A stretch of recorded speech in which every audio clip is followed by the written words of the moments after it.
En los próximos minutos vamos a hablar de un tipo de bosque ibérico. La propuesta nos la hace, como siempre, nuestro experto en la materia, José Manuel Crespo, que nos va a dar un buen número de detalles y los ilustra con imágenes. Hola, José, ¿qué tal? Buenos días. María, ¿cómo estás? Hoy vamos a hablar de un tema que a mí de entrada no me resultaba muy familiar el nombre, las alisedas. Las alisedas, bosques de alisos o de alnos. Bueno, es un bosque que no es muy extenso, quizás por eso no lo conozcas, no forma grandes masas boscosas, ¿no? Como si lo puede formar unos pinos o lo puede formar un roble. Es un bosque pues, ligado al agua, que forma pequeñas hileras en torno a gargantas, ríos de media montaña.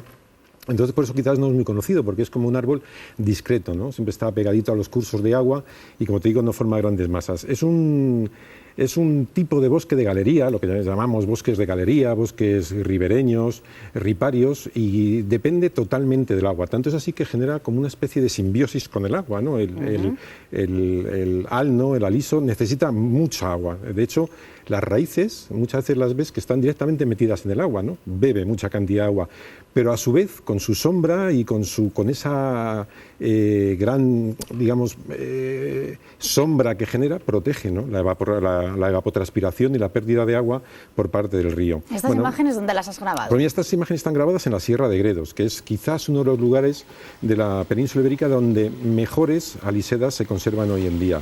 Debajo de este puente medieval, pues bueno, hay unos pies. Es un árbol que no llega a ser muy longevo, tampoco muy alto, no sobrepasa los 20 metros de altura, pero alberga una gran fauna y una gran flora que dependen de él. Fíjate, una de las ventajas que tienen las alisedas es que protegen al finales del verano, cuando se produce ese estiaje en los ríos, conserva, ¿no? con su sombra, evita que el agua se termine de evaporar y permite que insectos, bueno, pues como estos yerris, estos zapateros de agua, perduren, ¿no? Que no se produzca la sequedad total del río y puedan sobrevivir a lo largo del año, ¿no? Hay también una relación directa entre los nutrientes, ¿no? El aliso es un árbol de hoja caduca. Cuando llegan los finales de verano, comienzo del otoño, empieza a tirar sus hojas y eso pues pasan al fondo del río y hay toda una tropa de invertebrados, sobre todo insectos, que se alimentan de esas hojas. Hablamos en general de animales muy vinculados con el agua, supongo. Efectivamente, sobre todo insectos que parte de su ciclo, o la totalidad de su vida, transcurre ligada al agua. Te decía que las hojas son de una forma acorazonada, circular, muy característica, ¿no? Con una especie de escotadura en la parte exterior. Y estos son los amentos masculinos y los amentos femeninos. De aquí sale el polen, de aquí salen luego las semillas, ¿no? Fíjate que nos recuerda mucho a las coníferas, ¿no? A esos frutos de los pinos y demás, pero no tiene nada que ver, porque el aliso es una betulácea, es pariente de los abedules, de los carpes, de los avellanos, que todos son a su vez pues son árboles de ribera, ¿no? Y el verdor de las hojas, que hemos visto en algunas de las imágenes, seguro que lo vemos más, es característico porque es como muy intenso, ¿no? Es muy intenso, es un color muy bonito, que además, ¿no? hace que en primavera destaque mucho la aliseda, ¿no? Y pasa igual que el fresno, también tiene un color verde muy fuerte. Esto es el estado de la aliseda en otoño, todavía están los amentos colgando. Luego, ya con las lluvias, los regatos, las gargantas, es un paisaje muy característico el de la aliseda, esa mezcla entre bolos de granito y característico pues eso, del sistema central de la Sierra de Gredos, suelos ácidos que necesita para crecer, suelos ricos en sílice. Aquí tenemos una rana común, una más rana fauna, pereci, ¿no?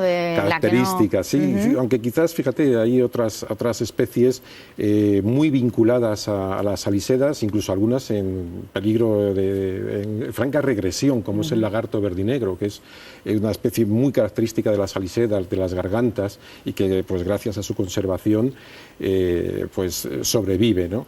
El aliso, que tiene una madera que se utiliza para muchas cosas, ha sido muy talado, ¿no? desde antaño, muy utilizado por el hombre, y eso ha diezmado muchísimo las alisedas, ¿no? Hay zonas en las que tenía que haber muchos bosques de aliso, hoy en día pues no hay, ¿no? Se han eliminado mucho y con ellas pues se ha perdido mucha biodiversidad, muchos xilófagos que se alimentan de ellos. Y al ser una madera que soporta el agua se utiliza en construcción, vinculado a esas necesidades. Efectivamente, es una madera que aunque es blanda, pues se ha utilizado mucho para tallar, ¿no? Para ebanistería, para muebles, pero quizás su uso principal es que es una madera muy resistente a la putrefacción en el agua.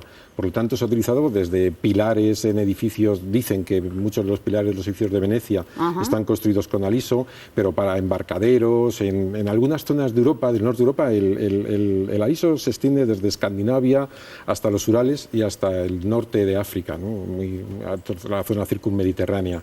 Es un taxón de orden eurosiberiano, por eso en la península ibérica está ligado pues, a zonas frescas, no soporta las zonas muy cálidas y secas. Y te decía que en el norte de Europa pues, se utiliza, por ejemplo, para hacer tejas de madera, porque resiste tanto el agua que se han cubierto casas con tejas hechas de madera. ¿Y los bosques de alisos más conocidos aquí en España? Nos hablabas de la zona de Gredos, ¿no?